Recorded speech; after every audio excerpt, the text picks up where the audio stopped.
permulaan. Catherine Wilson Vorobioff 18 tahun. Gadis blasteran berwajah cantik.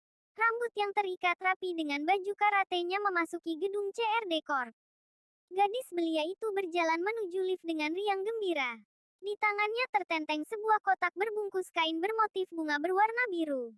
Di punggung gadis berambut pirang kecoklatan itu bertengger sebuah ransel yang terlihat cukup berat. Di dalam lift, ada beberapa pria muda dan wanita karyawan di gedung itu. Begitu gadis itu masuk, langsung menyita perhatian.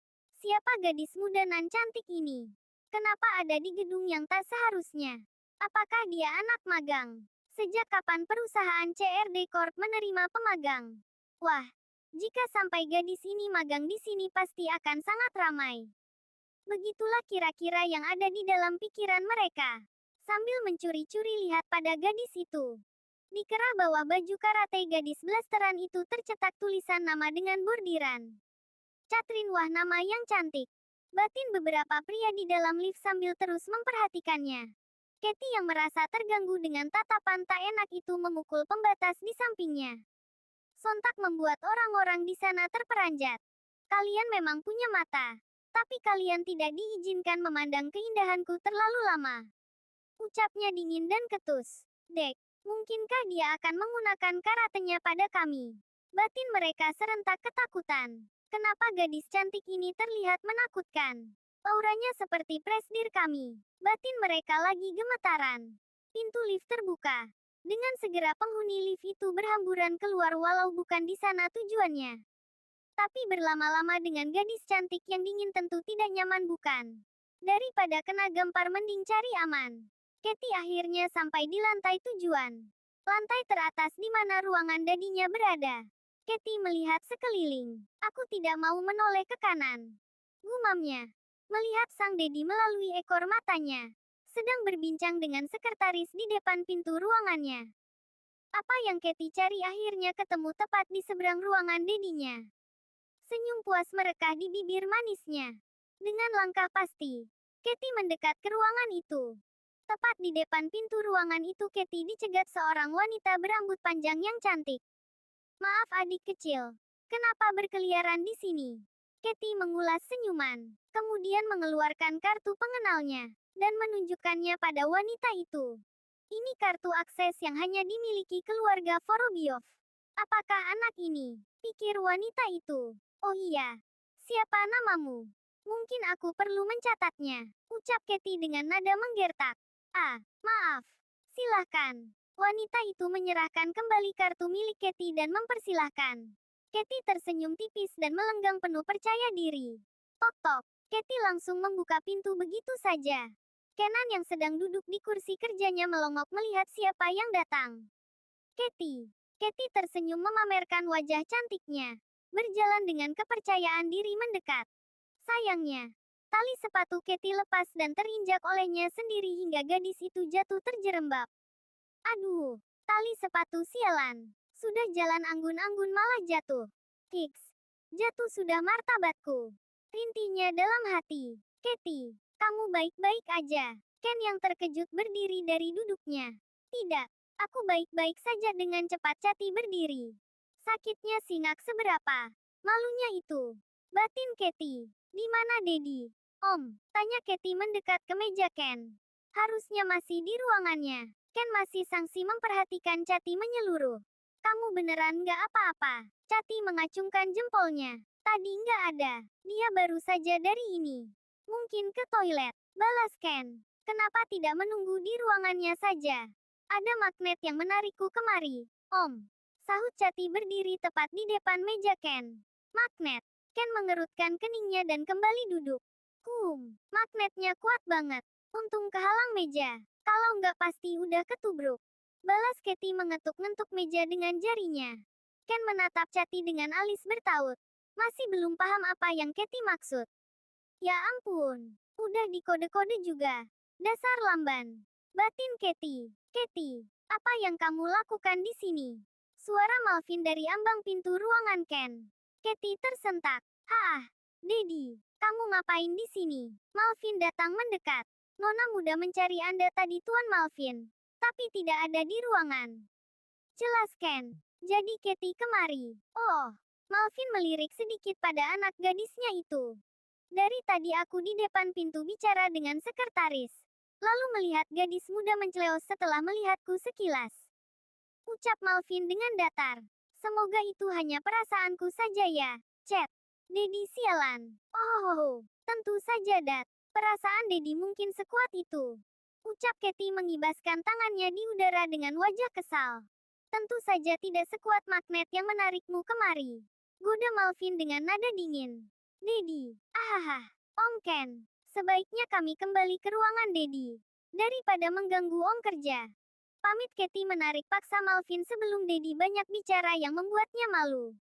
Ken yang dari tadi menyimak masih mengerutkan alisnya. Kenapa mereka tadi bertengkar di ruanganku? Batin Ken dengan senyum tipis. Iya, hati-hati Chat. Jangan jatuh lagi. Di lokasi lain. Kayla Kairunisa 18 tahun di restoran Sebening Embun. Kai yang sudah menetapkan untuk magang di restoran itu. Mulai mencuri start. Di dapur Kai mengikuti instruksi sang koki dan belajar dari awal. Yaitu mengupas bawang. Kayla dengan telaten mengupas bawang dan mencuci piring selama seharian ini. Sore harinya, Kai bermaksud pulang ke rumahnya. Kai berdiri di jalan depan resto itu menunggu taksi online-nya menjemput. Kai memandang berkeliling, melihat kendaraan yang lalu lalang. Juga beberapa orang yang berjalan di trotoar. Sekilas Kai melihat seorang yang dia kenali wajahnya. Melintas pelan di seberang jalan dengan jaket jumper hitam yang tudungnya menutup seluruh kepalanya. Kai tertegun dan mengalami kekosongan. Seven. Kai mencoba menyeberang. Tapi lalu lalang kendaraan sangat padat dan tak memberinya celah. Seven. Serunya menatap punggung orang yang dia sinyalir adalah Seven. Seven. Sosok itu masih berjalan seolah tak mendengar teriakannya. Hingga akhirnya Kai memiliki celah untuk menyeberang. Kai berlari ke seberang. Dan berdiri berputar melihat ke segala arah. Mencari sosok Seven yang dia lihat tadi. Namun dia sudah kehilangan jejak. Rasa kecewa merasuki dadanya. Hingga taksi online-nya datang. Kai pun masuk ke dalam mobil dengan ragu. Matanya masih mencari sekitar. Berharap masih bisa melihat sosok tadi. Mobil yang Kayla tumpangi mulai merangkak di jalanan.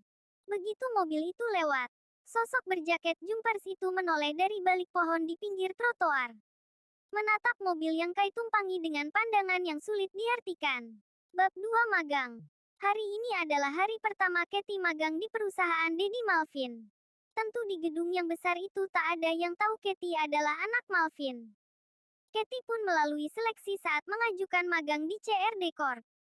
Seperti halnya pemagang lainnya, tahun ini perusahaan besar itu memutuskan untuk menerima pemagang untuk beberapa bagian saja. Pagi itu Katie bangun sedikit siang karena semalam terlalu antusias sampai tak bisa tidur.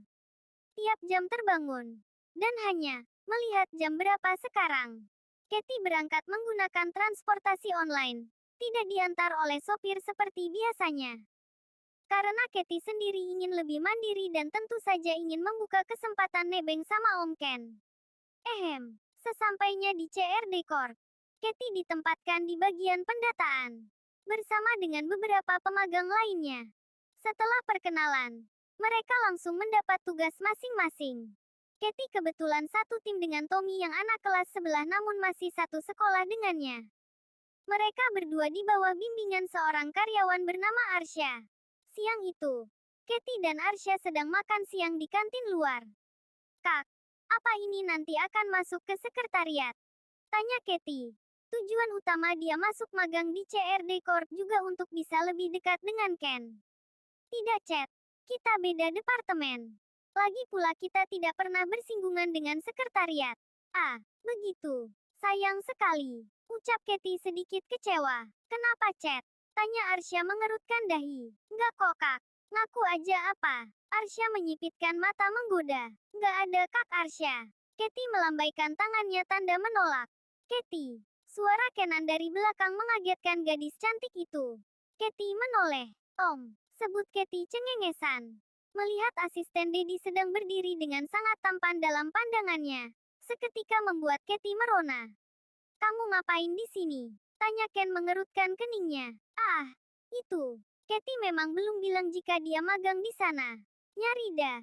Belum sempat Ken menyelesaikan ucapannya, Cati sudah membekap mulut Ken walau dia sendiri harus berjinjit karena Ken tinggi. Katy cengir pada Arsya, lalu mendorong Ken mundur beberapa langkah. Om, aku magang di sini. Ha, Ken menautkan alisnya. Nggak ada yang boleh tahu kalau aku anak Dedi. Om, bisik Katy. Kenapa? Yang nggak baguslah nantinya. Apa Dedimu tahu? Enggak. Ken mengerutkan dahinya. Harusnya kamu kasih tahu Dedimu juga, Chat. Ogah, dia suka ngeledekin. Cemberut Katy. Om, mohon kerjasamanya ya. Katy menangkupkan kedua tangannya di depan wajahnya. Ken menghela nafasnya. Dedimu pasti bakal tahu nanti. Ya itu urusan nanti om. Aku yang urus. Terang Katy mengedipkan matanya. Ken mengusap kepala Katy. Oke, makasih om. Katy memeluk tubuh Kenan. Kesempatan mana boleh dilewatkan. Batin Katy girang. Sedang Ken sedikit terlonjak kaget. Dengan wajah canggung melepas tangan Cati. Ya udah om. Pergi sana. Aku mau lanjut makan. Ucap Katy dengan wajah senang. Atau om mau makan sama Katy? Tapi cuma ada satu piring dan satu sendok. Katy mau berbagi kok. Cati mengedipkan matanya dan memasang wajah sok imut. Tidak Chat. Aku masih ada kerjaan. Pola Ken halus. Sambil mengusap kepala Katy. Oke. Ken pun melangkah pergi. Katy kembali duduk dan menyantap makan siangnya. Kamu cukup akrab sama Pak Kenan, Chat. Oh iya. Tadi ku dengar manggil om. Dia ommu. Ahaha. Bukan sih. Katy menyuapkan makanan ke dalam mulutnya. Kak Arsya. Selama kerja di sini apa ada kabar Om Ken punya pacar atau gebetan gitu? Pacar, tentulah. Jawab Arsya enteng. Tentu jawaban Arsya membuat Cati terkejut. Hingga sendoknya jatuh dari tangannya. Kamu nggak apa-apa Chat? Arsya sedikit khawatir. Mengambilkan sendok Katy yang jatuh. Ini udah kotor Chat. Jadi, Om Ken sudah punya pacar. Katy terbata. Dia kan tampan. Mapan. Pinter lagi. Jadi ya wajar kan kalau punya pacar. Terang Arsya. Malah menakutkan kalau masih jomblo. Perlu dipertanyakan. Maksudnya kak. Katy masih sedikit tak percaya. Yaitu, gay. Katy tersentak. Om Ken gay. Kok reaksimu gitu Kat? Ucap Arsya tercenung. Seusai makan siang dan obrolan tidak berfaedah dengan Arsya tadi. Katy jadi tidak fokus dan sering melakukan kesalahan. Katy masih tidak percaya kalau Ken adalah gay. Jika Ken sudah punya pacar, Kat masih bisa menerima. Tapi gay, oh no. Cati pun memutuskan untuk menyelidikinya sendiri. Dengan tekadnya Katy mengepalkan tangannya di depan dadanya dan mengangguk yakin. Baiklah, besok aku akan menguntitinya. Aku harus tahu dia sudah punya pacar atau seorang gay.